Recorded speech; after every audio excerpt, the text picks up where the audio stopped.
American civil war ने देश को तोड़ दिया था, भाई भाई के खिलाफ लड़ा। फिर भी कुछ समय तक मेल आता जाता रहा। चिट्ठियां बैटल लाइंस के पार जाती थीं। वो सैनिकों तक घर की खबरें पहुंचाती थीं। उनमें प्यार और डर की बातें होती थीं।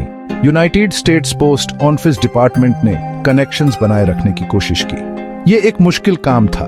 देश दो हिस्सों में बंट गया था, लेकिन कम्युनिकेशन की जरूरत बहुत ज्यादा थी। सैनिक बेसब्री से मेल कॉल का इंतजार करते थे। घर से आया खत एक खजाने जैसा था। उसमें परिवार और दोस्तों की खबरें होती थी। वो उन्हें उनकी छोड़ी हुई जिंदगी की याद दिलाता था। ये चिट्ठियां कई बार पिरही जाती थी। मुश्किल वक्त में उनसे कंफर्ट मिलता था। घर पर परिवारों के लिए सैनिक का खत बहुत कीमती था। इसका मतलब था कि उनका अपना अभी जिंदा है। वॉर के दौरान मेल पहुंचाना खतरनाक था। पोस्टल रूट्स डिसरप्टेड हो जाते थे। मेल कैरियर्स को कई खतरों का सामना करना पड़ता था। उन्हें हॉस्टाइल टेरिटरी से गुजरना पड़ता था। फिर भी डेडिकेटेड पोस्टल वर्कर्स डटे रहे। वो अपने मिशन की इंपॉर्टेंस समझते थे। उनकी बहादुरी पर अक्सर किसी का ध्यान नहीं जाता था। वो एक भयानक वॉर के गुमनाम हीरोज थे। यूनाइटेड स्टेट्स पोस्टल सर्विस की कहानी सिविल वॉर से बहुत पहले शुरू होती है। ये शुरू होती है साल 1775 में। अमेरिकन कॉलोनीज रिवॉल्यूशन की कगार पर थी। इन कॉलोनीज के बीच कम्युनिकेशन बहुत धीमा और अनरिलायबल था। सेकेंड कॉन्टिनेंटल कांग्रेस को एक जरूरत महसूस हुई। उन्हें मैसेजेस भेजने का एक तरीका चाहिए था। उन्हें कॉलोनीज को यूनाइट करना था। तो उन्होंने एक नया पोस्टल सिस्टम बनाया। बेंजामिन फ्रैंकलिन को पहला पोस्ट मास्टर जनरल चुना गया। वो एक प्रिंटर, राइटर और इन्वेंटर थे। फ्रैंकलिन को पोस्टल सिस्टम्स का एक्सपीरियंस था। उन्होंने पहले ब्रिटिश कॉलोनियल मेल सर्विस को सुधारा था। अब वो अपने स्किल्स इस नए अमेरिकन वेंचर में लाए। उनका विजन साफ था। वो एक एफिशिएंट और रिलायबल पोस्टल सर्विस चाहते थे। उनका मानना था कि इससे कॉलोनीज को एक साथ जोड़ने में मदद मिलेगी। वो समझते थे कि शेयर्ड इंफॉर्मेशन से एक शेयर्ड आइडेंटिटी बन सकती है। पोस्टल सर्विस का शुरुआती पर्पस स्ट्रेट फॉरवर्ड था। इसका काम था चिट्ठियां और ऑफिशियल डॉक्यूमेंट्स पहुंचाना। इसने कॉलोनीज के लीडर्स और आम लोगों को जोड़ा। इससे ब्रिटिश रूल के खिलाफ कोशिशों को कोऑर्डिनेट करने में मदद मिली। फ्रैंकलिन ने कई इंप्रूवमेंट्स किए। उन्होंने पोस्ट रोड्स का सर्वे किया। उन्होंने छोटे रूट्स बनाए। जैसे जैसे अमेरिका बढ़ा, तेज कम्युनिकेशन की जरूरत भी बढ़ी। देश वेस्टवर्ड एक्सपैंड हुआ। कैलिफोर्निया 1850 में यूनियन में शामिल हुआ। गोल्ड रशेज ने लोगों को दूर दराज के फ्रंटियर तक खींचा। इन दूर की जगहों पर मेल पहुंचाना एक बहुत बड़ा चैलेंज था। स्टेज कोचेज धीमे थे। उन्हें इतना बड़ा कॉन्टिनेंट पार करने में हफ्तों लग जाते थे।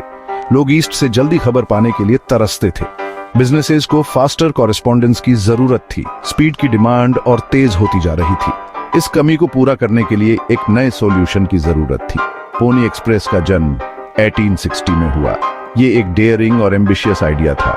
जवान लड़के घोड़ों को टॉप स्पीड पर दौड़ाते थे। वो खास सैडल बैग्स, जिन्हें मोचिलास कहते थे, उनमें मेल ले जाते थे। वो रिले स्टेशंस पर घोड़े बदलते थे। ये स्टेशंस करीब 10 से 15 मील की दूरी पर होते थे। राइडर्स को खतरों का सामना करना पड़ता था। उन्हें खराब मौसम, मुश्किल रास्तों और पॉसिबल हमलों से निपटना पड़ता था। फिर भी वो कमाल की स्पीड से मेल पहुंचाते थे। एक चिट्ठी मिसौरी से कैलिफोर्निया तक करीब 10 दिन में पहुंच सकती थी। पोनी एक्सप्रेस ने पूरे देश का दिल जीत लिया था, लेकिन इसका समय बहुत कम था। ये सिर्फ 19 महीने तक चला। टेलीग्राफ ने जल्द ही और भी तेज कम्युनिकेशन का रास्ता खोल दिया। लेट 19th सेंचुरी में यूनाइटेड स्टेट्स बढ़ता रहा। लोग वेस्टवर्ड गए। वो रिमोट एरियाज में बस गए। फार्म्स और छोटे कस्बे हर तरफ दिखने लगे। इन आइसोलेटेड कम्युनिटीज तक मेल पहुंचाना एक बड़ा चैलेंज था। ज्यादातर रूरल अमेरिकन्स को अपना मेल लेने के लिए पास के पोस्ट ऑफिस तक जाना पड़ता था। ये एक लंबा और मुश्किल जर्नी हो सकता था। पोस्ट ऑफिस डिपार्टमेंट ने इस प्रॉब्लम को पहचाना। रूरल एरियाज में बेहतर सर्विस की डिमांड बाइच आ रही थी। इससे एक रेवोल्यूशनरी आइडिया आया, रूरल फ्री डिलीवरी या RFD। कॉन्सेप्ट बहुत सिंपल था।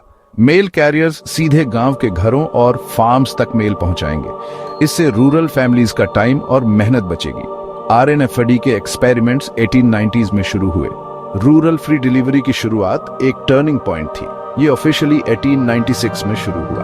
पहले तो ये एक एक्सपेरिमेंट था, लेकिन ये जल्द ही बहुत पॉपुलर हो गया। किसान और उनके परिवार बेसब्री से मेल कैरियर्स का स्वागत करते थे।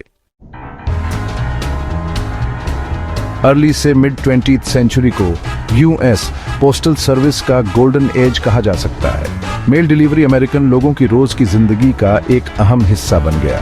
पोस्टमैन या मेलमैन हर मोहल्ले में एक जाना पहचाना और भरोसेमंद चेहरा था। वो रोजाना पूरी ईमानदारी से अपने रूट पर चलता था। वो अपनों की चिट्ठियां पहुंचाता था। वो दूर दराज की जगहों से खबरें लाता था। वो जरूरी डॉक्यूमेंट्स और बिल्स लाता था। बच्चे अक्सर उसके आने का इंतजार करते थे। वो सिर्फ मेल पहुंचाने वाले से कहीं ज्यादा था। वो बाहर की दुनिया से जुड़ने का एक जरिया था। इस एरा में मेल ऑन ऑर्डर कैटलॉग्स का चलन बढ़ा। सीयर्स, रोबक एंड कंपनी और मॉन्टगोमरी वार्ड जैसी कंपनीज ने अमेरिकन के शॉपिंग करने का तरीका बदल दिया। उनके मोटे कैटलॉग्स हजारों आइटम्स से भरे होते थे। रूरल एरियाज और छोटे कस्बों के लोग ऐसी चीजें खरीद सकते थे जो उनके यहाँ नहीं मिलती थी। वो कपड़े, टूल्स, फर्नीचर और यहाँ तक कि पूरे घर की किट्स भी ऑन ऑर्डर कर सकते थे। पोस्टल सर्विस ने यह मुमकिन किया। वो कैटलॉग्स पहुंचाता था और फिर ऑन ऑर्डर किए गए सामान से भरे पैकेजेस भी। इससे कॉमर्स को बढ़ावा मिला और अमेरिकन घरों में नए प्रोडक्ट्स आए। मेलमैन सपनों को लाने वाला बन गया। लेट 20th सेंचुरी एक नई तरह की रिवॉल्यूशन लेकर आया। यह थी डिजिटल रेवोल्यूशन। इंटरनेट आ गया। ईमेल बात करने का एक आम तरीका बन गया। अचानक लोग तुरंत मैसेजेस भेज सकते थे। वो दुनिया भर में किसी से भी सेकंड्स में कनेक्ट हो सकते थे। इस नई टेक्नोलॉजी ने लोगों के इंफॉर्मेशन शेयर करने का तरीका बदलना शुरू कर दिया। इसने यूएस पोस्टल सर्विस के पुराने रोल के लिए एक बड़ा चैलेंज भी खड़ा कर दिया। ईमेल और ऑनलाइन बिल पेमेंट्स के बढ़ने से फर्स्ट क्लास मेल की संख्या में भारी कमी आई। ये यूएसपीज के लिए सबसे ज्यादा प्रॉफिटेबल मेल था। कम लोग पर्सनल लेटर्स भेज रहे थे। कम कंपनीज पेपर बिल्स और स्टेटमेंट्स मेल कर रही थी। मेल की संख्या में इस कमी ने पोस्टल सर्विस के लिए गंभीर फाइनेंशियल मुश्किलें खड़ी कर दी। यूएसपीएस समझ गया कि वो एक जगह खड़ा नहीं रह सकता। उसने नए रास्ते तलाशने शुरू किए। उसने अपनी पैकेज डिलीवरी सर्विसेज पर फोकस किया।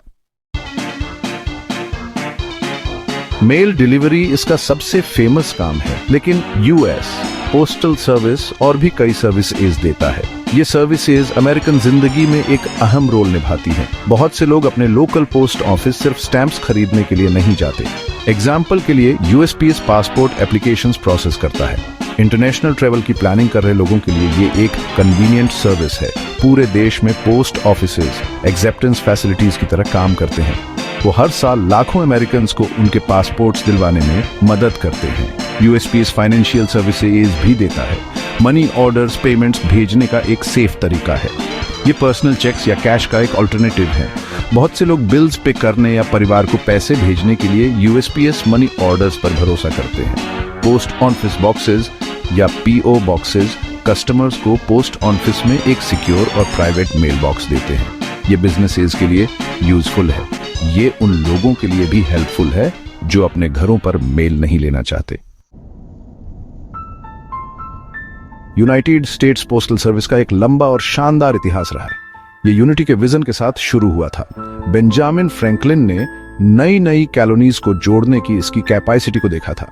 वॉर्स और वेस्टवर्ड एक्सपेंशन के साथ ये देश के साथ साथ बढ़ा। इसने नई टेक्नोलॉजीज को अपनाया, पोनी एक्सप्रेस से लेकर रेलवे मेल तक। इसने दूर दराज के फार्म्स तक रूरल फ्री डिलीवरी पहुंचाई। इसने 20th सेंचुरी के मेल ऑन ऑर्डर बूम को हवा दी। पीढ़ियों तक मेलमैन कनेक्शन और रिलायबिलिटी का सिंबल रहा। ये लेगेसी अमेरिकन एक्सपीरियंस में गहराई से जुड़ी हुई है। आज यूएसपीएस डिजिटल एज के बड़े चैलेंजेस का सामना कर रहा है।